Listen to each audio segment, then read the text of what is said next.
LG전자나 LG화학은 정말 멍청한 거죠. 왜 좀 묘하게 또 설득이 되네요.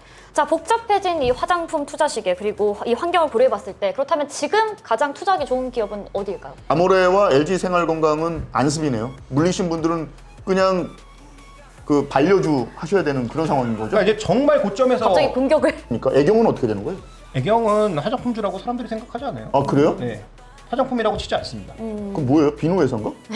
올리브영이 이제 예전과는 다르게 경쟁할 수 있는 그런 드럭스토어가 사라지면서 그렇죠. 어느 정도 좀 초심을 잃은 부분도 있죠. 룰로 네. 날란다? 이 전 세계 화장품 OEM, ODM에서 중심 기업으로 나서고 있는 이 두 기업은 잘 봐야 된다. 이 두 기업은 다 합니다. 네. 화장품을 만드는 게 아니라요. 네. 화장품 용기까지 스스로 만들고요. 그다음에 화장품 유통이나 여러 가지 연구까지도 정과정을 그냥 다 하나요? 하고 있기 때문에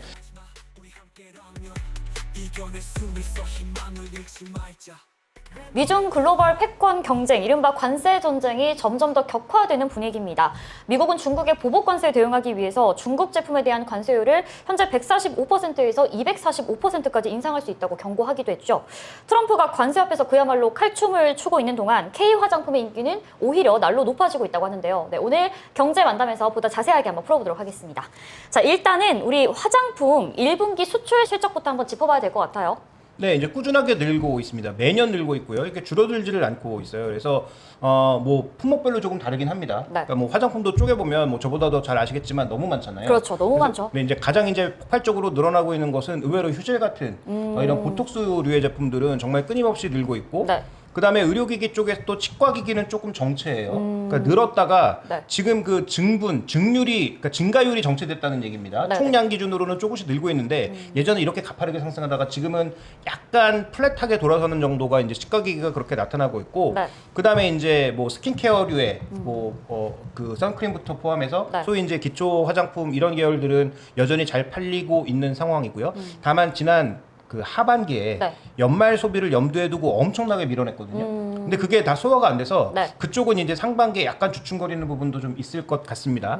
그 다음에 이제 또 하나 색조 쪽은 약간 이제 변동성이 좀 발생을 하고 있고요. 네. 그 다음에 이제 우리가 가장 주목하고 있는 최근에 여전히 주가가 엄청난 신고가를 보이고 있는 게 미용기기 쪽이에요.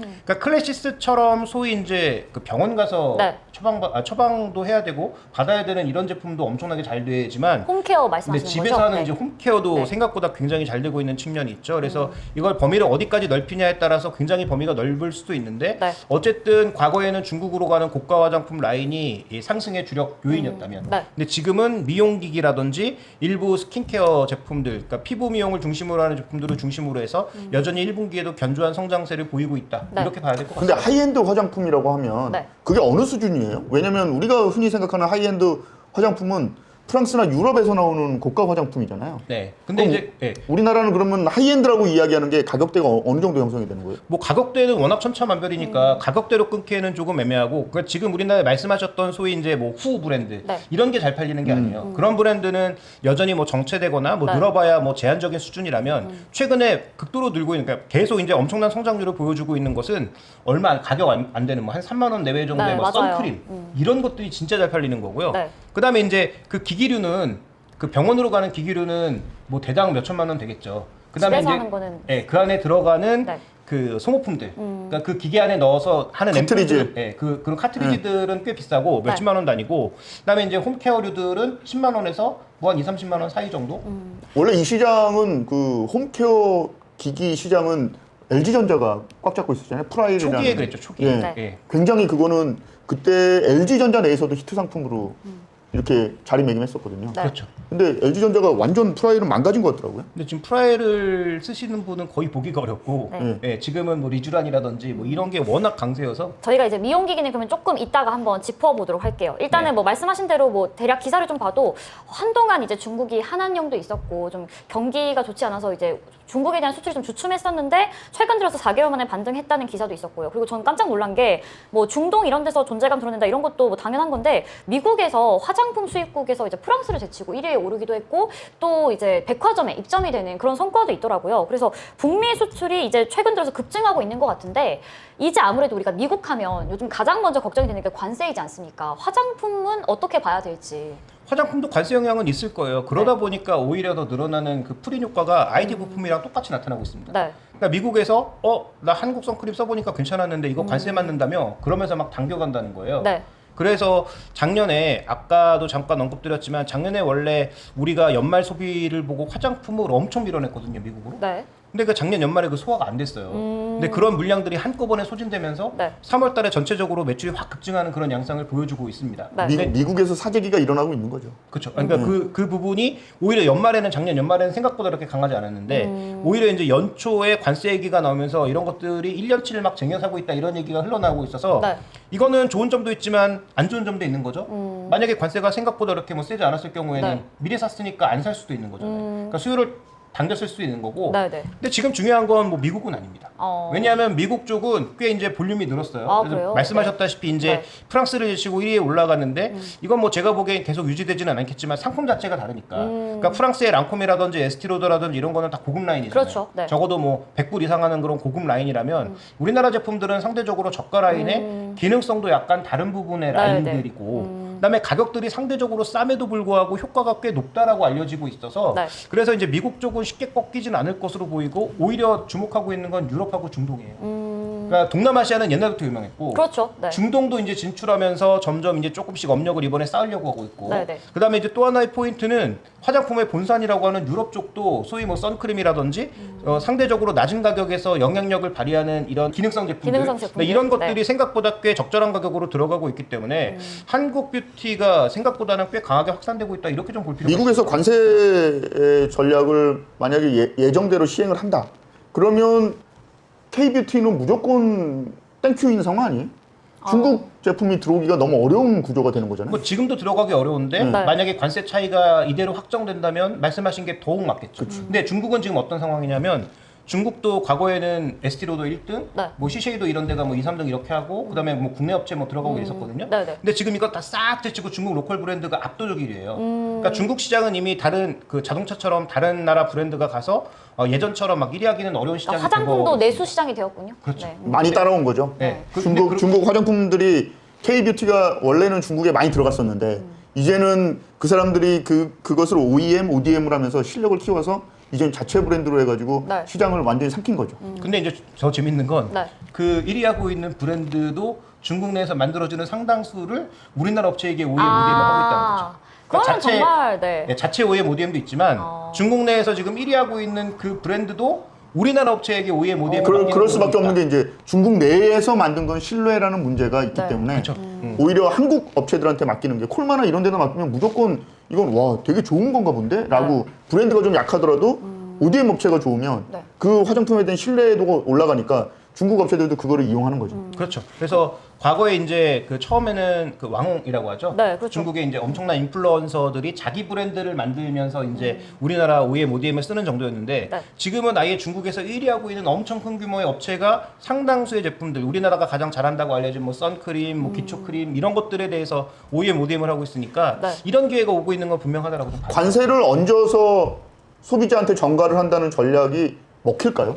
근데 저도 이 부분이 좀 궁금하긴 했는데 뭐 저를 예로 한번 들어볼게요. 뭐 사실 화장품이 이제 기본적으로 평소에 바르고 다니는 그런 미용기기 말고요. 뭐 기초라던가 색조 이런 것들이 막 그렇게까지 유의미하게 가격이 비싸진 않습니다. 뭐 해봤자 몇만 원 정도이고. 근데 여기서 뭐 좀 관세가 붙어서 오른다고 해도 물론 기분은 나쁘겠죠. 하지만 내가 이미 쓰던 제품이고 다른 걸 대체하기 싫으면 충분히 이 정도 구매력은 있지 않을까라는 생각이 좀 들거든요. 그렇죠. 근데 우리나라 제품들의 가격이 예를 들어서 뭐 랑콤이나 에스티로더나 이런 뭐 소위 고가 라인들처럼 네. 기본 몇씩 파는 네, 그렇죠. 예를 들어서 뭐 네. 그 립스틱이요? 네. 립스틱 하나에도 뭐 5만 9만 원? 원, 10만 원 네, 10만 하는 원, 네. 그런 제품들과는 다르게 뭘 가격이 샀길래 9만 원, 10만 원이야? 그러니까 그 명품, 네. 명품 화장품은 립글로즈 뭐 아, 이런 그래? 거 하나에 뭐 네, 9만 원 이렇게 9만 원, 하는 10만 거예요. 원. 그래요? 네. 그래서 뭐 할인해서 팔아야 막 5만 원 막 이렇기 맞아요. 때문에 네. 그래서 이제 우리나라 제품들이 그 정도 가격은 아니니까 관세 20% 정도까지는 저는 크게 수요에 영향은 안 미칠 것 같고 네. 그다음에 이제 그 서양은 변신이고 변장 정도의 수준이고 우리나라는 그래도 약간 뭐 내추럴 메이크업이 좀 강한 편이잖아요. 요즘은 약간 변장 느낌이긴 한데 뭐 그럼에도 불구하고 그러니까 서양에 네. 비해서는 기존에 그렇죠. 서양에서 뭐 하던- 파란색을 눈에 바르고 이러진 않죠. 우리나라는. 그렇죠. 네, 우리나라는 뭐 대부분은. 특수하게 뭐 무슨 뭐 레트로 이런 거 출연하지 그렇죠, 않는 그렇죠. 이상 네. 그런 색깔 잘 안 쓰다 보니까 네. 그런 내추럴하게 피부 톤을 정돈하는 측면에 있어서의 화장품은 한국이 지금은 압도적으로 잘하고 있는 측면이 분명히 있어서 네. 네, 저도 관세 영향은 있긴 있겠지만 네. 그렇게까지 드라마틱하진 않았거든요. 그러면 화장품의 성장은 계속될 것이다 이렇게 보는 거예요? 전체적으로는 그렇죠. 근데 지금 관세도 지금 미국도 말만 저렇지 실제로는 그렇게 하지 않을 가능성을 더 높게 보고 있잖아요. 그래서 화장품이 저는 전체가 잘 될 거라고는 생각하지 않는데 네. 분명히 K뷰티가 잘하는 부분이 있고 그 부분의 성장이 쉽게 멈추지는 않을 것 같다. 가격대가 꽤 있는 브랜드들은 좀 어려움을 겪을 수도 있겠네요. 그러니까 그게 애매한 거죠. 그렇죠. 예를 들어서 그러니까 근데 그게 중요한 거잖아요. 지금 뭐 대장주라고 있는 아모레 퍼시픽이나 LG 생활건강 같은 경우에는 그 하이엔드 브랜드가 잘 돼야 되는 거 아니에요? 그렇죠. 뭐 수미나 뭐 아니, 수미 하이엔드라고 하기 좀 어렵지만 네, 그리고 말씀하신 대로 사실 이건 수출도 수출인데 국내에서도 입지가 애매한 것 같더라고요. 그러니까 아예 저가로 저렴하게 좀 가면 또 이제 싼 맛에 뭐 9,000원, 10,000원에 사게 되는 그 맛이 있는데 사실 뭐 애매하게 내가 4, 5만 원에 이 립스틱을 살 거면 그냥 우리가 흔히 하는 그런 프랑스에서 오는 고급 브랜드 사고 말지 이런 인식이 있다 보니까 그런 부분은 좀 네. 신경 써야 그래서 될 것 같습니다. 지금 뭐 언급하셨다시피 어차피 국내는 아시다시피 이제 5천만 인구잖아요. 그렇죠. 뭐 아무리 외국인들이 뭐 6천만? 들어온다고 해봐야 네. 외국인들이 뭐 한 해 1,800만 뭐 그 정도 들어오는데 그분들이 다 화장품 사가는 것도 아니니까 그렇죠. 그렇게 본다면 지금 우리나라에서 파는 건 어차피 올리브영에서 아무리 많이 팔아봐야 제한적이고 네. 결국은 수출해서 승부를 해야 되는데 지금 뭐 후라든지 아니면 뭐 설화수 같은 이런 브랜드들이 과거 중국에서 누렸던 것만큼 프리미엄을 받으면서 과연 미국에서 자리매김을 할 수 있느냐. 지금은 중년 프리미엄이 붙어가지고 젊은 사람들이 그 브랜드를 잘 안 사죠. 그래서 아, 그렇죠, 그렇죠. 예, 그래서 네. 뭐 그 모델을 바꾸기도 하고 젊은 사람들. 맞아요. 설화수도 이제 로제가 모델을 하기도 했었죠. 네. 그런데 여전히 뭐 상태는 별로 안 좋은 걸로. 그러니까 이제 그 브랜드로 들어가서 과연 뭐 지금 에스티로더라든지 이런 네. 고가 브랜드랑 견줄 만큼의 가격은 약간 낮은데 그 정도의 브랜드로 자리매김할 수 있느냐는 다른 얘기니까. 자, 저희가 그럼 미용기기 얘기를 한번 넘어가 볼게요. 뭐 이제 얼굴에 바르고 이런 미용 이제 화장품은 어느 정도 얘기를 나눠본 것 같고. 요즘 말씀하신 대로 집에서 간편하게 상대적으로 저렴한 비용으로 홈케어를 하는 일이 이제 상당히 코로나 이후부터 좀 굉장히 많은 관심을 갖게 된 것 같아요. 최근에 그래서 신고가가 나온 경우도 있고 이 부분은 좀 어떻게 봐야 될까요? 미용기기 같은 경우에는 LG전자가 굉장히 선도적인 역할을 했었죠. 그 프라이얼 마스크 있잖아요. 네. 마스크에 들어가는 LED가 TV에 들어가는 LED예요. 그리고 OLED로 나중에는 바꾸고. 네. 근데 LG전자가 왜 프라이얼 그 세트로 엄청 잘 나가다가 망가졌는지 아세요? 그 여기 비화가 좀 있는데 네. 프라이얼이 엄청 잘 나가고 있었어요. 네. 그걸 개발해서 정말 미용기기 시장을 휩쓸고 있었잖아요. 근데 LG전자 내부에서 내용이 일어난 겁니다. 왜냐하면 그 프라이얼 미용기기를 만들었던 사람은 TV 쪽에서 온 임원이었어요. 네. 그러니까 생활가전에 있었던 사람이 만든 게 아니거든요. 그래서 그 내부에서 어떻게 됐냐면 그 식약처에 의료기기를 등록을 하기 위해서 개발이 네. 예를 들어서 A, B, C, D, E 이렇게 가야 되는데 이 사람들이 A, B, C, E 막 이런 식으로 한 거예요. 네네. 그래서 나중에 이 프라이얼이 공전의 히트를 치고 네. 돈을 엄청나게 많이 벌었는데 LG전자 내부에서 그 사람들한테 네. 내부 규정을 지키지 않았다. 이렇게 하면서 엔지니어들을 다 징계를 먹였습니다. 네. 그러면서 프라이얼 2로 넘어가는 그 시점에서 그걸 만들지 못하고 그때 징계받던 사람들이 다 뿔뿔이 흩어져서 다른 데로 가게 되죠. 그러면서 이제 갑자기 유사한 의료기기들이 막 마스크들이 막 튀어나오고 네. 그러면서 아마 시장이 폭발적으로 확장이 된 걸로 제가 알고 있습니다. 그러니까 이게 두 가지 방향을 봐야 되는데 말씀하셨던 그런 가정용 홈기기는 말씀하셨던 스토리로 인해서 네. 뭐 프라이얼보다는 뭐 리쥬란이라든지 이런 게 이제 워낙 강세인 거고 네네. 그다음에 이제 병원에서 시술해 주는 거. 그렇죠. 이거는 한마디로 정리할 수 있죠. 네. 한 번만 받아본 사람은 없다. 안 그렇죠. 받아본 사람은 있어도. 맞아요. 네. 그래서 한 번 일단 받아보면 효과가 꽤 탁월한 부분이어서 생각보다 그렇게 별로 아프지도 않은데 네. 한 번 받고 났을 때의 효과가 좀 기간도 훨씬 길죠. 네, 그렇죠. 드라마틱하다 보니까 네. 그래서 뭐 이제 시술을 뭐 하는 부분도 물론 있지만 시술보다 오히려 더 효과가 확실하다. 그래서 이걸 한번 받아보신 분들, 특히 좀 연세가 있고 어느 정도 이제 뭐 소비력이 있으신 분들은 이건 뭐 거의 그냥 당연히 해야 되는 그런 케어가 돼 버린 거죠. 그다음에 이게 생각보다 기기 한 대는 팔리면 그걸로 이제 끝인데 몇 년 쓰는 건데 네. 이 안에 들어가는 그 앰플, 그 소모품의 가격이 생각보다 꽤 비쌉니다. 이게 지금 마진율이 40%가 넘거든요. 그러니까 이게 지금 꾸준하게 팔리면서 소위 네. 이제 클래시스 같은 업체들이 계속 이제 대박이 나고 있는 거고 클래시스가 지역을 계속 넓혀가는 거예요. 네네. 처음에. 중동이 되게 의미가 커요. 그러니까 이제 처음에 중남미 가다가 뭐 중동 가다가 뭐 네. 일본 가다가 이런 식으로. 중동이 왜 의미가 큰 줄 아세요? 거기는 기본적으로 그 바잉 파워가 있잖아요. 네, 그렇죠. 근데 일부 닫혀져 있지 않습니까? 마누라가 6명이에요. 아, 저 상상도 못했어요. 상상도 일부 못했어요. 닫혀지잖아요. 그래서 첫째 마누라만 그 기계를 사주면 쌈이 난답니다. 같이 사줘야 돼요? 네, 다 6대를 다 사줘야 돼요. 거기는 무조건 그게 룰이에요. 그리고 딸내미들도 있잖아요. 그 딸내미 한 명만 사주면 안 되는 거예요. 안 되지, 안 되지. 그래서 불공평하지. 첫째 부인의 딸도 사줘야 되고 둘째 부인의 그 딸도 사줘야 되고 셋째 부인의 딸도 사줘야 되니까 거기는 한 번 이렇게 사잖아요. 그럼 일단 기본적으로 그 굉장히 많은 양의 그 매입가가 올라간다고 하더라고요. 어떻게 보시나요? 클래시스 건 아닌 것 같고 아마 이제 뭐 개인 그런 기기가 아닐까 네. 싶은데 어쨌든 그런 두 가지 방향으로 기기가 모두 이제 성장을 하고 있다 보니까 근데 네. 이게 아직 메인 시장은 안 들어간 거예요. 중국하고 미국을 들어가고 있는 초기 단계여서 네. 여기에 만약에 들어갔을 때 효과가 얼마나 날 거냐를 기대를 하고 있는 거죠. 그래서 클래시스 같이 어떻게 보면 회사는 굉장히 좋은데 여기도 지금 피해가 들고 있잖아요. 네. 그 주로 이런 의료기기들이 피해가 생각보다 굉장히 많이 들고 있어요. 그래서 앞으로도 이제 M&A 과정에서 뺏긴 거지. 창업자들이. 그러니까 M&A 과정에서 또 여러 가지 일들이 있을 수 있기 때문에 그런 변동성은 남아 있긴 하지만 어쨌든 산업은 아직도 꾸준하게 성장 중이고 네. 고마진도 유지되고 그리고 앰플이나 카트리지를 따로 넣는 거는 머리를 잘 쓴 거예요. 그렇죠. 그거 아세요? 예전에 그 골프존이 중동 시장을 들어가기 위해서 우리나라처럼 스크린 골프를 거기다 차리려고 그랬어요. 근데 박람회에 부자들이 와가지고 다 필요 없고 우리 집에다 그냥 하나 설치해 주세요. 근데 골프존은 한 번 설치하면 계속 쓸 수가 있거든요. 그렇죠. 그러니까 그게 돈이 안 되는 거예요. 근데 지금 이런 경우에는 앰플이나 카트리지를 계속 갈아줘야 되니까 그렇죠. 제가 말씀드렸잖아요. 그 집엔 여자들이 수십 명이 산다. 그러니까 계속해서 이제 계속해서 이제 돈을 그렇죠. 쓸 수밖에 없는 그런 구조니까 네. 성장성이 어느 정도는 보장이 돼 있다. 이렇게 봐야 되는 거죠. 여기 좀 묘하게 또 설득이 되네요. 네. 그러니까 지역도 넓혀지고 있으니까 네. 그런 부분들이 이제 성장의 하나의 근거로 되고 있다. 그런 생각을 해보면 LG전자나 LG화학은 정말 멍청한 거죠. 그래서 말씀하신 대로 이제 미용 의료 시장을 좀 한번 보니까 LG화학에서 에스테틱 사업부 매각을 추진 중이라고 하네요. 왜냐면 지금 신학철 부회장이 LG화학을 살리겠다고 구조조정하겠다 그랬는데 사실상 에스테틱 사업부는 어디에 속하냐면 네. 원래 LG화학과 분리가 돼 있었던 LG생명과학 쪽이에요. 거기에 있던 거를 지금 팔고 네. 지금 화학을 살리려고 알짜배기들을 계속 팔아나가는 그런 구조거든요. 심지어는 LG생명과학은 또 백신이나 바이오 이쪽에서 성과를 내야 되는데 그 돈을 지금 못 내고 있으니까 계속 팔 수밖에 없는 그런 구조인 거죠. 네. 선순환 구조가 안 되고 지금 밥통도 팔아먹게 생겼습니다. 그러니까 지금 과거에는 어떻게 보면 미국을 제일 먼저 뚫고 네. 그 LG생명과학의 그 초기에 그런 것들이 나왔을 때 엄청나게 이것도 각광받았었거든요. 네. 근데 어느새 이게 뭐 사라진 상태에서 다시 LG화학에 합병되고 네. 그다음에 이제 사업부로 남은 상태에서 성과도 내지 못하다 보니까 이것도 이제 팔리지 않느냐라는 그런 불안감에 쌓여 있고 LG그룹의 방향성 자체가 지금 2차 전지를 살리는 방향으로 지금 주력하고 있기 때문에 그렇죠. 네. 아마도 나머지 사업부는 뭐 좀 줄어들 수밖에 없는 그런 상황이 될 것 같습니다. 그게 충격을 받는 데는 이제 LG 생활건강이 되지 않을까. 왜냐면 이 그 LG가 가장 장점이 그거였잖아요.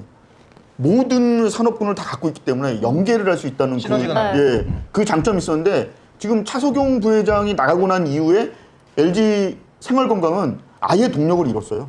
차석용의 매직이 160만 원이었나요? 주당? 네, 그 정도. 160만 원까지 올라갔었단 말이죠. 네. 그러면서 황제주였단 말이죠. 그렇죠. 그때 차석용의 매직이 뭐였냐? 끊임없는 M&A였거든요. 그렇죠. 지금 LG생활건강은 끊임없는 M&A가 아니고 지금 있던 것도 팔아야 될 뿐인데 그게 되겠습니까? 네, 말씀하신 대로 뭐 한때 130만 원, 170만 원 때까지 오르기도 했는데 지금은 30만 원대에서 머무르고 있네요. 말씀 나온 김에 자, 잊혀진 대형주라고 볼 수 있는 아모레와 생건 조금 더 짚어봐야 될 것 같아요. 근데 왜 일단 아모레와 LG생건만 찍습니까? 애경은 어떻게 되는 거예요? 애경은 화장품주라고 사람들이 생각하지 않아요. 아 그래요? 네. 화장품이라고 치지 않습니다. 그럼 뭐예요? 비누회사인가? 뭐 너무 샴푸 회사? 워낙 여러 가지를 하고 있고 화학회사에 가깝다고 봐야죠. 아 울샴푸 그래요? 회사 아니에요? 울샴푸 회사? 지금 우리나라에서 정말 여자 이건이라고 불리는 장영신 회장이 키운 회사를 아들인 최영석 회장이 지금 다 싹 말아먹고 있습니다. 최형석. 예, 최형석. 네. 네. 그래서 지금 뭐 제주항공 살리겠다고 그다음에 뭐 네. 화학 쪽 이쪽은 좀 뭐 팔아야 되는 건 아니냐 뭐 이런 얘기가 나오고 있는 상황인데 뭐 조금 더 돌아가는 거 봐야 되겠습니다만 네. 어쨌든 뭐 말씀하셨던 애경은 꽤 좀 아쉽긴 합니다. 그런데 지금 아모레퍼시픽하고 LG생활건강, 네. LG생활건강은 조금 지적해 주셨고요. 네. 아모레퍼시픽도 지금 코스알엑스 산 거는 잘했죠. 아, 그렇죠. 네, 정말 잘했고 네네. 미국에서 꽤 지금 잘 나가고 있습니다. 네. 그다음에 이제 지역 확장도 추가적으로 더 꿈꾸고 있는 상황이고 네. 그다음에 누구보다도 중국을 빨리 출혈을 하면서 정리를 한 부분도 있기 때문에 서경배 회장이 후계자로 찍었던 서민정 씨의 재혼 문제로 내치면서 좀 정신을 차린 것 같아요. 뭐 이름에서도 사라졌다면서요? 그러니까요. 아예 뭐 거의 호적에서 판 걸로 제가 알고 있습니다. 그러니까 네이버에 지금 가족 이름으로 안 나온다는. 그렇죠. 아, 그래요? 예. 근데 제가 궁금한 게 그 아모레퍼시픽이 지금 현재 생산 시설은 이제 우리나라랑 그다음에 중국 이렇게 9곳이 있는데 이제서야 미국에 뭔가 생산 거점 마련하겠다면 좀 늦은 감이 있는 건 아닌가요? 그건 아닌가요? 근데 지금 뭐 아우디도 원래 미국에 판매량도 없었는데 미국에서 관세한다고 하니까 갑자기 이제 미국이 생산 물량 짓겠다라고 하고 네. 있는 상황이고. 네. 그다음에 우리가 이제 뭐 다른 시간에도 살펴봤습니다만 여러 기업들이 지금 다 뒤늦게? 미국 내에 공장을 짓는 그런 방향으로 가고 있기 때문에 그렇게까지 늦은 건 아니다. 그러니까 미국에서 잘 팔릴 수 있는 게 있다면 그건 네. 괜찮은데 근데 만약에 해서 미국에 잘 팔릴 수 있는 게 이미 마련되지도 않았는데 공장만 짓는 거는 어찌 보면 조금 그러면- 뻔해질 수 있죠. 근데 이럴 수 있어요. 네. 공장을 짓는다는 게 시작해가지고 터파기를 할 수 있습니다. 그러면서 트럼프 정부의 정책이 가는 걸 보면서 일단 만드는 척을 한다? 그렇죠. 나라시라고 하죠. 네. 평탄화 작업만 해놓고 네. 우리 건물은 올릴 거야. 세월아 내월아 한다. 그렇죠. 이렇게 해서 건물 왜 안 올려? 그러면 기둥 몇 개 박아놓고 이제 저희 금방 올립니다라고 이야기를 할 수 있는 거죠. 네, 그리고 제가 궁금한 게 아모레퍼시픽에서 미국 시장을 공략할 만한 아이템이 있나요? 지금은 코스닥스 말고는 없죠. 코스닥스 말고는 없는데 네. 근데 오히려 아모레퍼시픽에서 지금 주목하고 있는 포인트는 뭐냐면 코스닥스로 미국 공략 성공 오케이. 네. 그런데 시장이 그렇게만 인식하고 있다는 거죠. 나머지 어. 좋아지고 있는 거 전혀 안 보고 있다. 어. 나머지 이제 좋아지고 있는 게 어떤 게 있냐면 네. 다시 이제 서경부 회장이 적극적으로 이제 경영의 컴백을 뭐 뒤로 간 적도 없지만 약간 이제 서민정 그때 네. 부사장이었나요? 그 서민정 서민정 담당이라고 불렀죠. 네, 예. 그 따님이 부상되면서 네. 약간 이제 서경부 회장은 뒤로 물러난 듯한 느낌이었거든요. 그러다가 이제 갑자기 뭐 여러 이제 가정사와 더불어서 이분 사라지시고 네. 다시 재등장한 상태에서는 굉장히 강하게 푸시하고 있습니다. 그래서 아까 말씀해 주셨던 이제 미국 공장 얘기도 그러면서 흘러나온 거고요. 네. 그다음에 지금 중국 쪽 아까 피를 흘려가면서 정리했다고 했잖아요. 네네. 그러면서 이제 중국 쪽도 생각보다 이제 견조하게 버텨낼 가능성이 높아졌고 그다음에 국내도 최근에 괜찮아요. 국내도 생각보다 여러 브랜드들이 조금씩 살아나는 징조가 보인다. 네. 그래서 작년부터는 거의 코스닥스 하나만 봤거든요. 근데 지금 코스닥스는 상수인 거고 얘가 네. 잘 나가는 건 상수인 거고 국내하고 중국 부분에서 또 이제 턴어라운드가 만약에 나타났을 때 우리가 이제 아모레퍼시픽은 너무 그동안 저평가시킨 게 아닌가 그 부분은 조금 쳐다봐야 될 것 같아요. 자, 그리고 LG 생활건강은 헤쳐나갈 과제가 많은 것 같습니다. 일단 중국 시장에서의 부진, 그리고 북미 개척 이 부분 어떻게 해결해야 될까요? 그거 말고도 여기 사업부가 여러 가지가 있잖아요. 네네. 근데 음료 사업부도 최근에 뭐 그렇게 시덥지 않거든요. 네네. 펩시가 더 잘 나가죠. 코카콜라도 그렇고 여러 가지 이제 음료 사업부를 포함해서 차성혁 부회장이 있을 때만 하더라도 그 계속적인 M&A에 계속 매출과 이익이 쌓여가는 형태였다면 네. 최근에는 오히려 그런 부분들이 모두 동력을 잃었어요. 그래서 저는 오히려 지금의 이 구도가 LG생활건강은 혁신을 해야 될 구도인데 네. 지금 그룹의 방점이 이쪽에 전혀 찍혀 있지 않으니 과연 여기를 신경 써줄 것인가? 아니면 이정효 대표의 무게감도 차석영에 비해서는 너무 가볍거든요. 그러니까요. 직책도 그렇고 예. 그다음에 지금 시장에서 강조점을 찍는 부분도 그렇고 해서 과연 LG그룹의 방점에 LG생활건강이 있을까? 조금 LG, 아모레 뭐 이렇게 다 우리가 봤잖아요. 네. 근데 CJ 쪽도 궁금한 거 아니에요? 올리브영이요. 올리브영? 그렇죠. 네. 올리브영은 기본적으로 저 같은 거버넌스만 취재하는 기자들한테는 너무 매력적인 먹잇감이거든요. 어떤 의미로 매력적이죠? 여기서 상장을 하냐 못하냐에 따라서 이경우하고 또 이선호의 후계 구도가 어떻게 될 것인가. 이게 너무 재밌는 거죠. 그러니까 왜냐하면 지금 CJ그룹도 네. 그 화려한 어떤 외양에 비해서는 실제로 돈이 별로 없거든요. 네. 그러니까 마지막 남아있는 그 돈을 조달하는 방법은 결국은 잘 되는 올리브영을 비싼 가격에 상장시켜서 그래서 이 후계 구도에 어떤 재원을 마련하는 것 이게 이제 마지막 남은 키워드 중에 하나예요.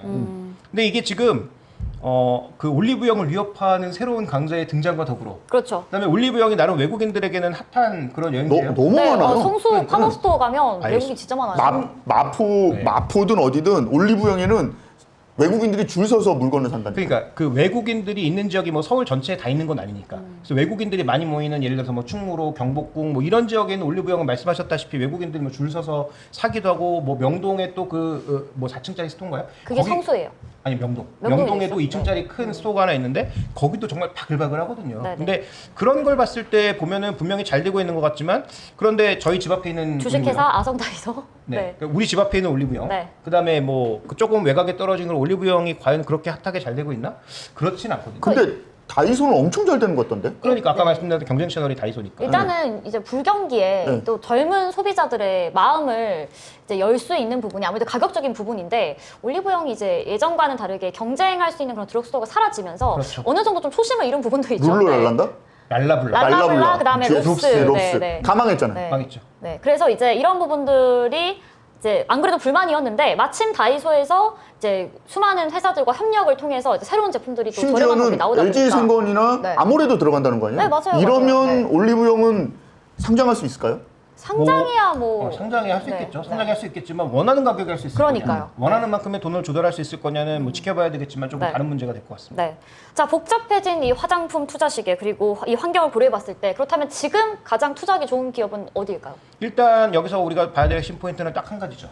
제주는 곰이 부리지만 네. 돈은 사람이 받죠. 어. 그러면 지금 우리가 개별 브랜드에 집중할 때는 아니다. 네. 이런 많은 개별 브랜드들이 어쨌든 K뷰티라는 이름으로 엄청나게 활약하고 있는데 이걸 누가 만들어줄까를 생각해보면 네. 만들어주는 쪽은 두 개죠.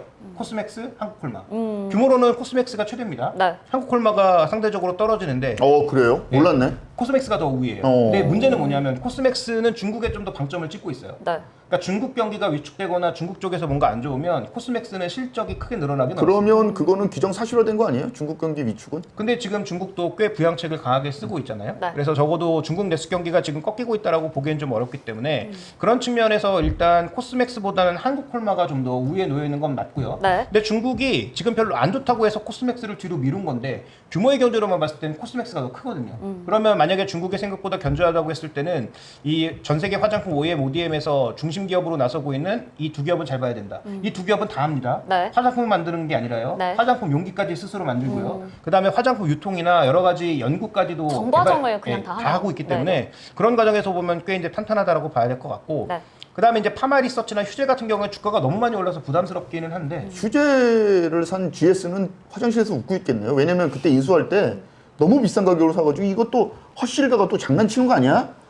근데 사모펀드랑 해서 그 이런 얘기 많았죠. GS 벤처스나 이런 쪽에서 산 것들이 의외로 괜찮은 게 많아요. 어. 네. 그 특히 이런 그 의료 관련된 것들, 화장품 관련된 것들 이런 것들은 꽤 쏠쏠한 게 많은데 네. 어쨌든 휴젤이 그 여러 가지 논쟁들이 있었고 법적 분쟁들이 있었지만 어쨌든 톡신 개념으로 계속 성장하는 걸 잘 보면 빠져나갔죠. 네. 메디톡스의 네. 공격을 잘 빠져나가는 케이스잖아요. 네. 그 다음에 이제 아까 말씀드렸던 파마 리서치 같은 경우에도 일단 기기를 중심으로 해서 계속 네. 성장하는 모습 보여주고 있으니까 어쨌든 이런 기업 내에서 우리가 좀 투자 관점을 가져가야 되지 않느냐. 네. 아모레와 LG 생활건강은 안습이네요. 물리신 분들은 그냥 그 반려주 하셔야 되는 그런 상황인 거죠. 그러니까 이제 정말 고점에서 갑자기 공격을 네, 정말 이제 고점에서 이제 손실이 나신 분들은 아마 네. 그 가격까지 가긴 정말 쉽지 않을 거예요. 그래서 네. 적절한 의사 선택을 하셔야 된다.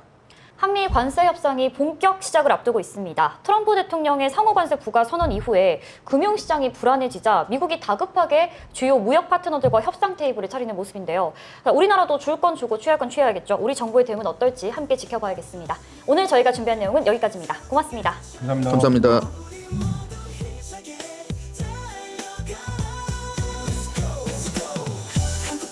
구독 좋아요. 알림 설정. 열심히 살겠습니다.